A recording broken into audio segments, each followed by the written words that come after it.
Hi guys, welcome back to my YouTube channel. We are back with Everyone Has a Podcast. So today we're going to talk about mental health, gender identity, and all of those stuff.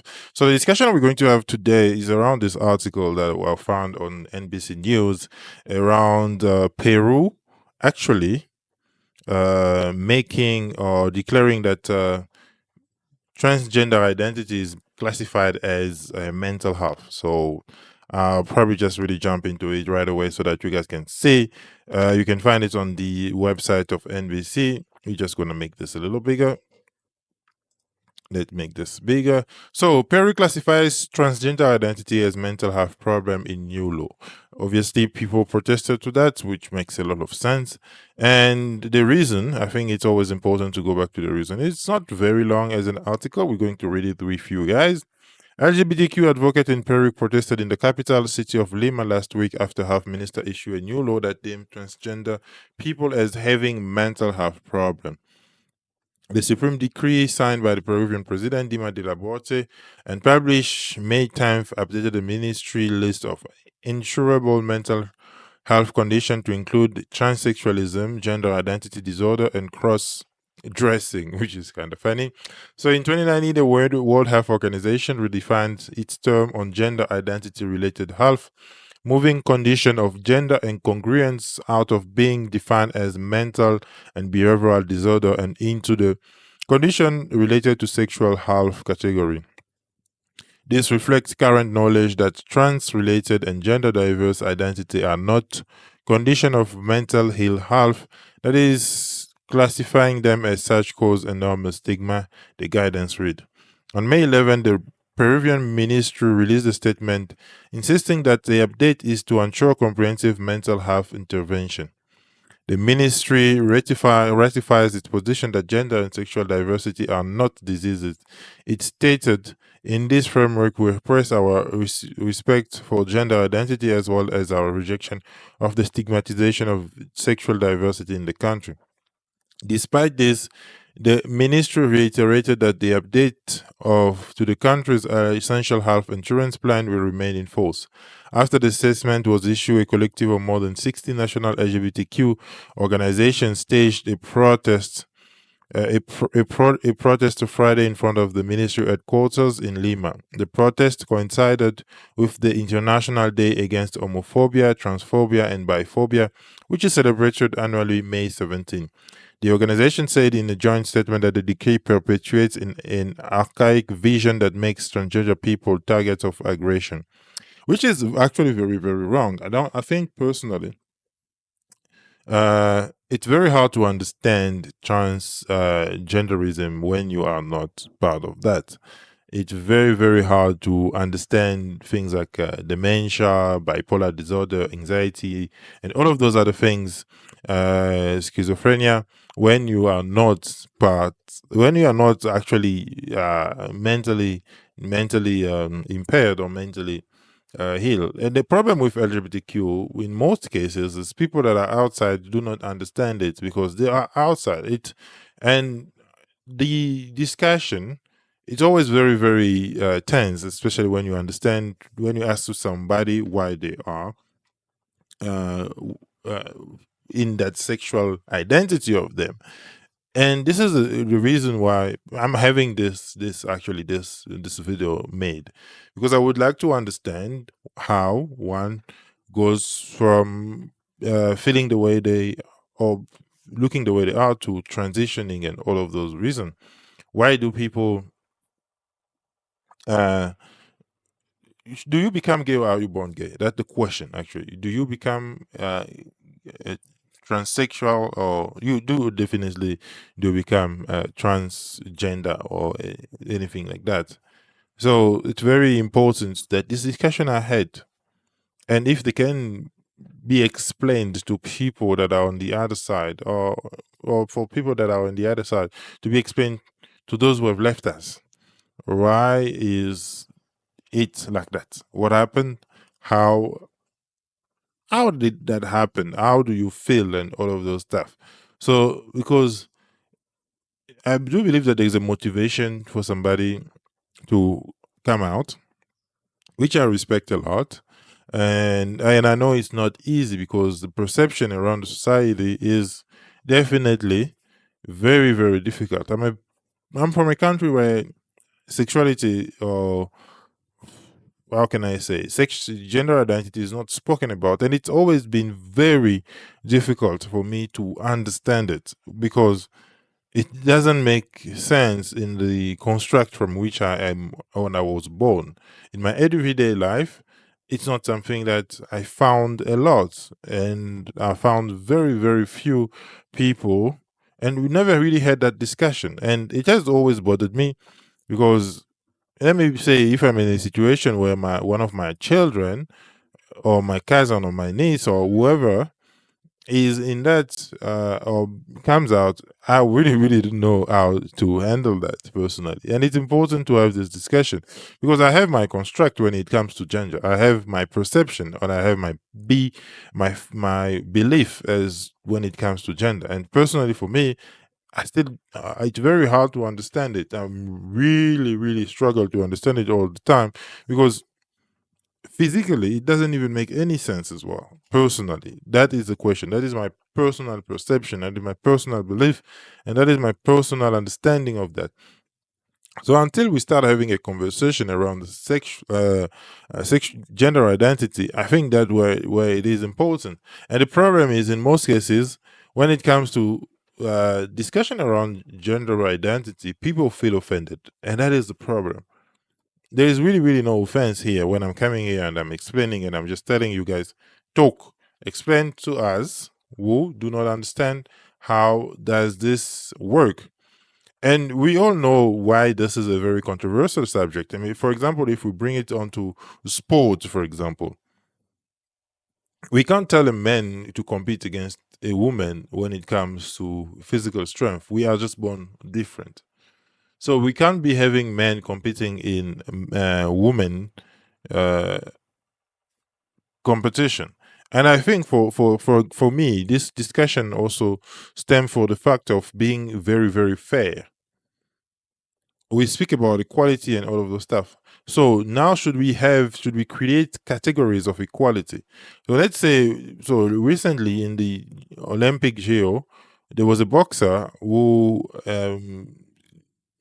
competed with women, and then after that it was found out that he was a man, but then he won the gold medal in the boxing category he was in. And then only after a few months, I think it was very recent, I think last month, and there were quite a lot of people that made a discussion about it. But it is important that the discussion around sexuality, gender, and mental health is had.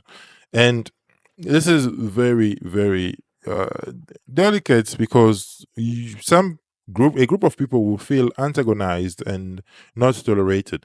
However, it is important. I think it is important to have this discussion, and it need to be on an intellectual and level. There is just way too much emotion here because people can't regulate their emotions sometimes when it comes to this. They feel attacked. No, no one is attacking anyone. We just need a ground where we understand each other, where you speak your mind and you speak about how you feel. I think there was a video on Jubilee.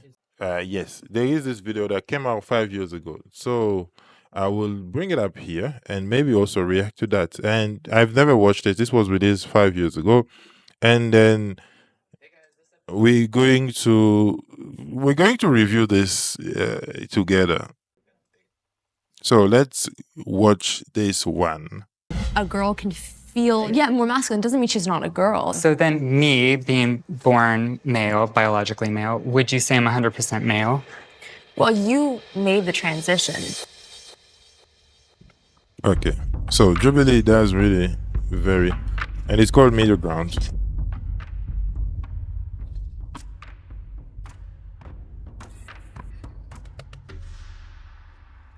Hi, my name is Kaitia Lamore, and I'm a writer, and I believe that God designed us with purpose, and that beautiful love story is in our DNA. Hi, my name is Natalie. I'm actually in commercial real estate, but I'm very excited to share this discussion with you guys. Hi guys, my name is Rebecca. I'm a student And I'm looking forward to talking about gender and hearing what you guys think. Hey, my name is Rory. My gender is non-binary, and I use they, them, theirs pronouns. Hi, my name is Satine, and I am a trans woman. I work in film and television as a makeup artist. Hi, my name is Marcus. I identify as a transgender male, and I'm really excited to have this discussion with you guys. Girls and boys should be raised the same. Okay. The reason why I feel like girls and boys should be raised the same, I'm saying just raising them to be upstanding citizens in society and things like that. Exactly. Not to say that like gender doesn't exist, but to give young people an ability to navigate that themselves, to come into themselves. This is always where the problem is. Before even the traditional response, I think I'm more with the traditional than I am obviously on the other side. And this is also where the problem always is. And if we were to raise boys and girls the same, we would create, should I say, confusion in them? I actually had a train of thought very, very interesting right now, but I don't know how it came. It just left my brain. So we can't. Personally, I just feel like we can't. We can't. People are interests are different, and it stems even from the DNA. We have a DNA. We have hereditary. Men love what men love in general. Boys love what their dad loves or should love, and women will love necessarily. It's just the way we are created. We can't be, for example, taking women, girls to. It's just a little. I was. I grew up in a. Maybe I grew up in a country where those things are pretty much demarcated as soon as you are born. We do things differently, I guess. Let's hear what they say. I actually agree with a lot of your points as far as there are a lot of similarities between boys and girls growing up. And I believe that all children should be raised in a loving, supportive. Boys and girls should be raised equally. I think the only issue is the prejudice. Sometimes parents can be biased from one gender to another, and so we grow. Boys are grown to be tougher, and females are grown to be softer a little bit.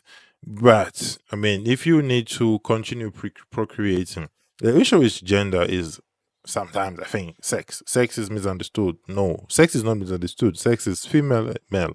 That's it. Gender, that is becomes another discussion for another day. Let's hear what they say.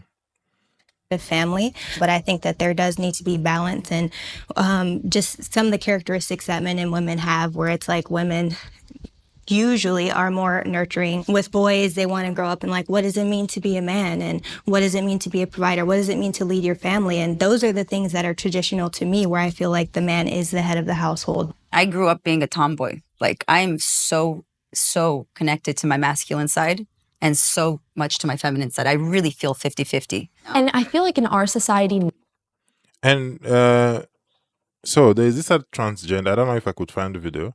There's this other transgender lady who transitioned from being a female to a male, who literally say that men are hard to understand because they don't speak about how they feel.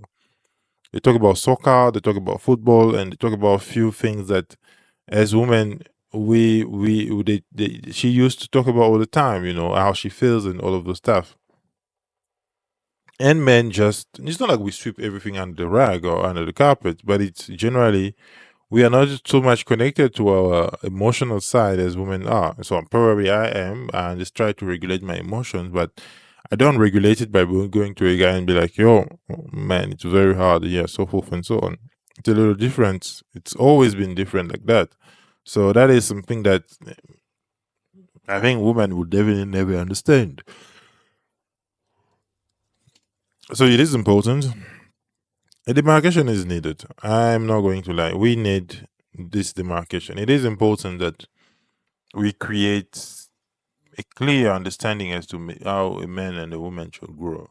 So if a person is not in touch with the feminine or masculine side as they grow up, yeah, let them discover that. if we just let people grow as they are, why don't we allow them maybe to drink alcohol when they are 18, you know?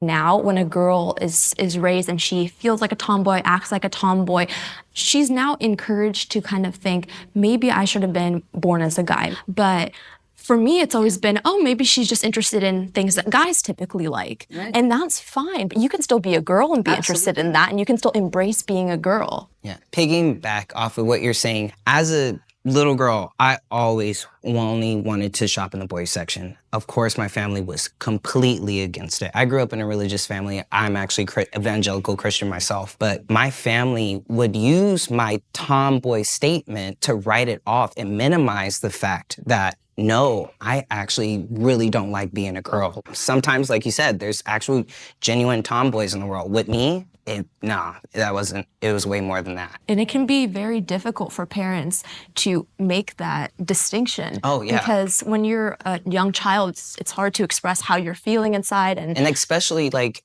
as like a freaking 8-year-old, I had no idea what transgender was. I didn't know any of that. But that's what's really important. I don't think as an 8-year-old you should know that label. You know what I mean? I don't think we should know labels, period. Yeah, that's very. I think as a parent, we need to protect our children, even when it comes to what they consume from the internet. And it is very important to direct your children to the right gender, or personally to the gender or to the right sexual orientation when they are grown or when they are born. I mean, when my child comes to life or is born, it's very much simply, it's a boy, it's a girl. We don't go to the hospital, we don't go to the doctor, and we ask what gender identity our children is born in. You know, yeah, that's actually a very good one. Do you ask your gynae which gender identity your child is in? I don't think that is the case. I don't think that is the case. And I always say, if you have to come out, come out.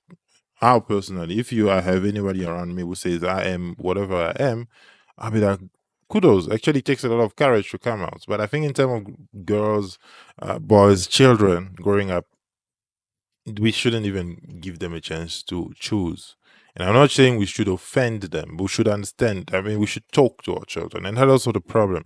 Sometimes we don't talk to children. We just need to ask why. Are you interested in this? Why are you interested in that? So forth and so on. And I think that's something that a discussion that we need to have as well.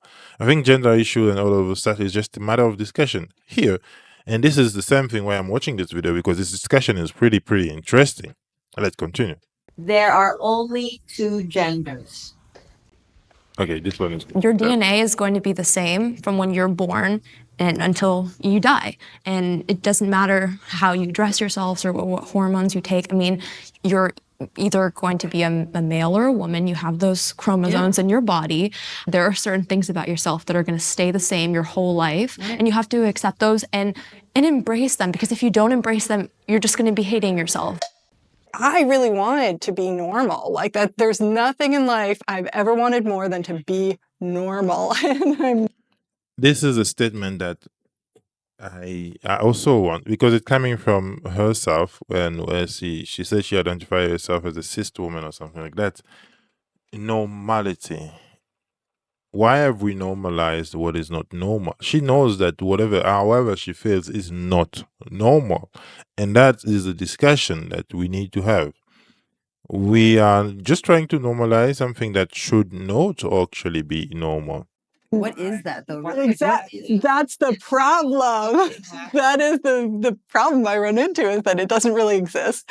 And every attempt that I've made to try and be more like one gender or the other hasn't really worked. So finally, I just got to a place where I was like, well, people may say that there isn't anything in between, but I'm in between, you know? And I feel like the people who really know me and love me, they see that. It's difficult to think that there could only be two.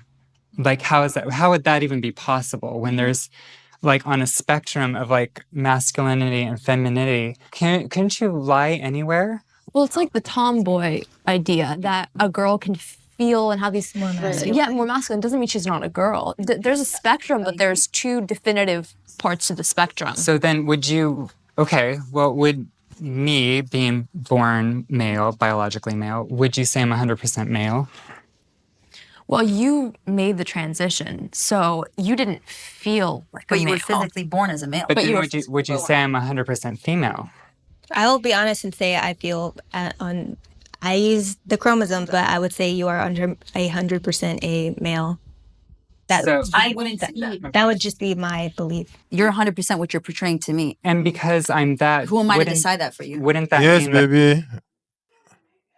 Yeah, I'm shooting a video.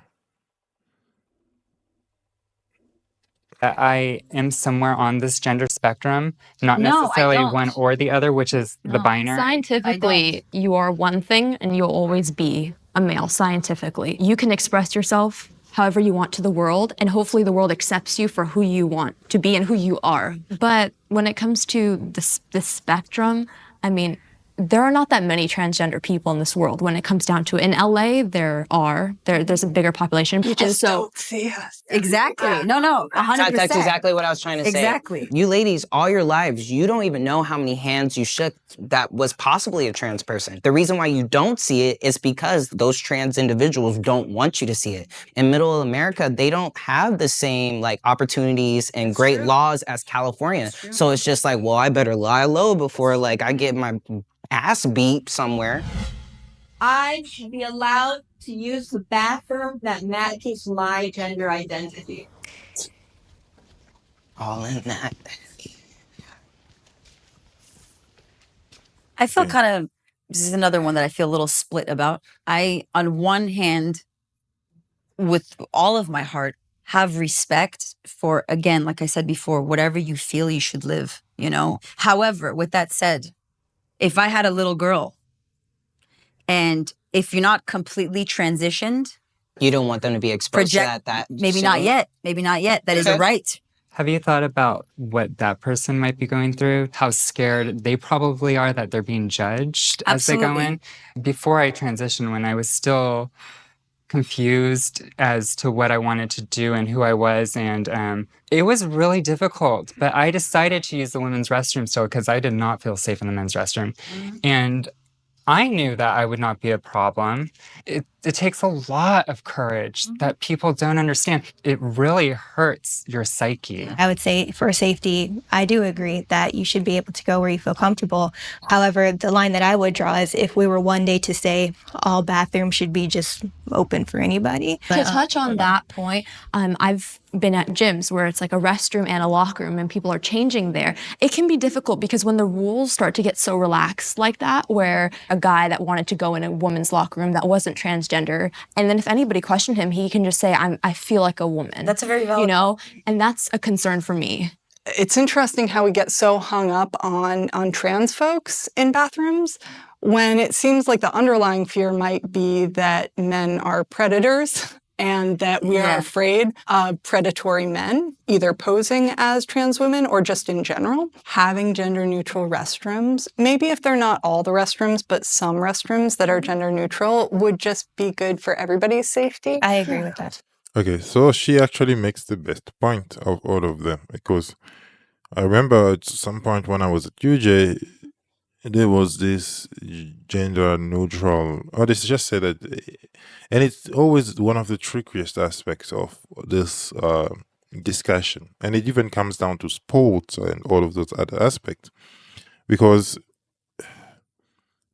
how do we really create equality? That is the problem. How to a certain point, because this message, this issues is going to be there when it comes to these minute details, and these are details that really becomes like a bigger issue after. Maybe if there's like a issue of sexual assault and all of those stuff. So it is very tricky. But I like the way this other lady, the last one, actually explained it. Gender should not be based on how you feel.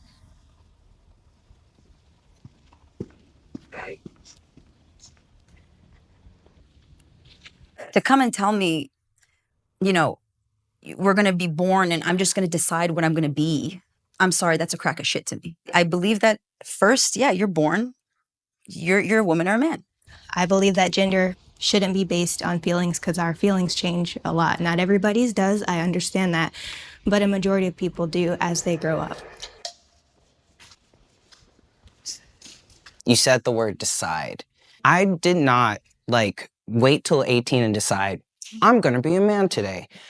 Everything in my power, I did not actually want to be transgender. The decision that I made was being authentically me, to be happy. That's, to me, it was be happy or eventually commit suicide. The thing about gender is you don't choose your gender. Your gender is something that develops over time. It's very fluid. There's no denying that. I mean, I was born male. Right. No denying. But, my government papers all say female because that's who I am. One thing that I want to know, were you raised in a conservative household? Did any of you have the ability to actually sit down and talk to your parents and ask any questions? I didn't start transitioning until I was 32. I didn't come out to my dad until I was 33. And that, I come from a very conservative family, but I didn't want to lose my dad.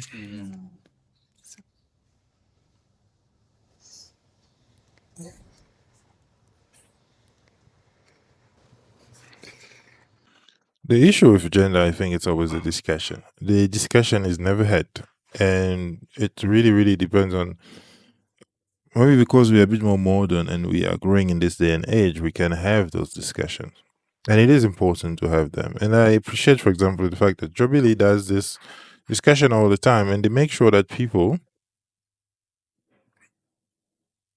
have a platform where they express themselves.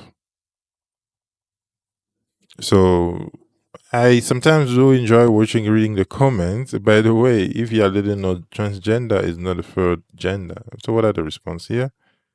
The second form, I never. Yeah, it's very. At least I'm trying to have this conversation here, and maybe also add a little bit of commentary. When you think you might lose something that you love, it's really hard to go forward and make that decision. I would support my child if they were trans. Everyone that's born on this earth is special, and we're all lucky to be alive and be on this planet and have the opportunity to experience our lives and experience love. And I'm not going to be influencing them and saying, no, this is the right way of living, you have to live this way. But I'm going to say you need to carefully consider, really think about it, and think about the social implications as well, and everything that you're going to have to face if you go through that. Is it worth it for you? I feel like support and acceptance are different things. So if it wasn't something that I agree with, would I love them? Would I be there for them? Would I support them? Would I have the conversations? Yes. Would I say I agree with you? No. See, I grew up with the acceptance part, and that hurt kind of more for me. I felt like she was only accepting me because she gave birth to me. Right. But if she didn't give birth to me, it's like, no, you went, yeah. And I didn't like that feeling. If I had grown up in a place where I felt loved and accepted unconditionally, I think that I would have saved myself a lot of therapy and a lot of self-work. But, maybe we don't know for certain yet. And the best we can do, I think, is keep trying. I think that even with this discussion, it drives the point home about how important family is, how important love is, how important it is to really support. No matter how you feel or how you're raised, this world can really break you down. So that's why for me, family is so important. And I think it's a beautiful thing. And I think that we should be doing. The lady in yellow actually said something very important: support and acceptance. You can have one of the two. You can support whatever decision you make. Obviously, when you support somebody's decision, you also probably accept it because you need to go along. You can accept somebody's decision and be like, yes, do whatever you want, but I'm not part of it. That's different as well. And that's where it shows there is no support at all. You can accept and not support. When you support something, it means you have accepted it. You cannot do something and be passive to it, actually. And Personally, this one is a tricky one. As I said, I'm coming from a more traditional background, a little bit more than even what they are, because they are in the US. It's a very modern society, as people say. And this is a longer discussion for another day, but at this time, we're maybe just gonna keep it here. And if you guys want to watch the video, I'll leave a link to it, a better job. and then you can follow up yourself. So this is it. This discussion about gender. I wanted to have that, but I would like to further it. Please comment below what you guys think, and we can actually advance this discussion. See you in the next one. Peace out.